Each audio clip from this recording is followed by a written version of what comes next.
your doubts. Your first doubt is how do you arrive at the n value? Okay, one second. I need actually this previous graph. So you to decide among n value, how do you arrive at n value? N is what n decides your frequency resolution. Frequency resolution means this width. Frequency resolution means the whatever the FFT bins that you are computing. Okay, that in the FFT, the separation between them. If you take higher value of n, you get more lines here. Yeah. If you take higher value of n, you get higher. But what is the disadvantage? We spend more area on FPGA to compute that. Okay. So, what value of n you have to make a choice. Okay. You should be able to resolve one among these 8 frequencies. That's the idea. There are 8 frequencies, 4 here and 4 here. Okay. You should be able to distinguish one among these 8 values. Okay. So, you require that value of n, so which can distinguish this effectively. Okay. So, here theoretically you take n is equal to very large value, you will be able to distinguish very better, very high. But we don't take that much large value. What we will do is, we will see what is the difference between these two. Okay. What is the difference between these two? What difference between these two? We write all these frequencies in actually ascending order.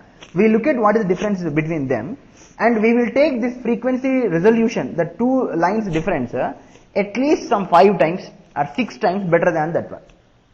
So that if let us say this corresponds to one frequency, let us say that is this frequency, okay, the next frequency whatever it corresponds to, the next higher value, at least there are 4 or 5 lines in between which are not corresponding to neither of these frequencies. You got it? So concept is simple. We will see all DTMF frequencies. We will find out the smallest difference between 2 adjacent DTMF frequencies. We will choose our n in such a way that between these 2 frequencies at least there are 5 to 6 points. Again, it's a design parameter. You take 4, it's a less area solution, this one. But that is in case of basically FFT.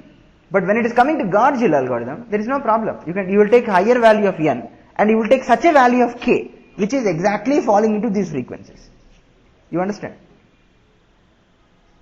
In case of FFT, yes, it is a problem. Let's say you want to take 64 point FFT, you take some area. You want to take 128 point FFT for the benefit of resolving the frequency in a better manner, but you will pay for it. What you will pay? You are going to basically burn more area and also more power. Okay, in FPGA. But in case of Gauge-Hill algorithm, such problem is not there. We will choose reasonably high value of n. We will decide once we start working on it, we will get clarity. Maybe n is equal to 256 or whatever he has taken in the IEEE paper, we will take something like that. 512? 105. So that's what. We will take that n and we will be able to resolve basically effectively these without any problem, because we are exactly designing for n and k. Is it clear? Next, what are your other doubts?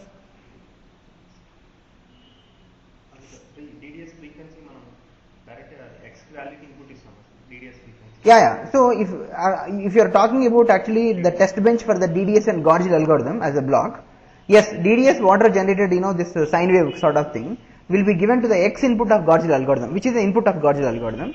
The output of Gauge-Hill algorithm, Y, it's a complex number. It's a complex number which has got a real part plus imaginary part. You will take the magnitude of it. Okay, if you take the magnitude of it and that magnitude you plot, you will be keep tuning this DDS to different frequencies and keep monitoring the magnitude that is coming at the output of it. For a frequency at DDS where k and n exactly for which you design the Gauge-Hill algorithm, you will notice that the magnitude output of the Gauge-Hill algorithm is higher. So you are proving that the Gauge-Hill algorithm is working correctly. If you see the simulation results, for which the video is also explained, it will show like that.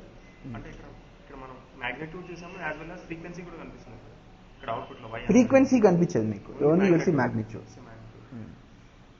And frequency కనిపిస్తుంది అంటే okay, if you see time domain plot you will be able to see that, but we are not making any explicit measurement for the frequency of it. We see that the magnitude will be keep growing higher when you compare with the other frequencies when you set at the DDS. Next actually ఇక్కడ k is equal to some k and values ఇక్కడ ఏమి ఇస్తాం, ఇక్కడ Gauge-Hill లో కూడా same exactly అవే values కి design చేయాలి. చేస్తే అప్పుడు వస్తుంది మీకు, డిఫరెంట్ వాల్యూస్ ఇస్తే లో వస్తుంది. ఇందులో ప్యాకేజ్ కానీ something some other things use చేసాం సార్, కాస్ట్ వాల్యూస్. సో అందులో k and values సమ్ ఇచ్చారు కదా సార్. సో అవి అన్ని బోత్ k and values మొత్తం సేమ్ ఉండాలి. Yeah. k and n. Then only it will work. So in the DDS and as well as Gauge-Hill algorithm. Right.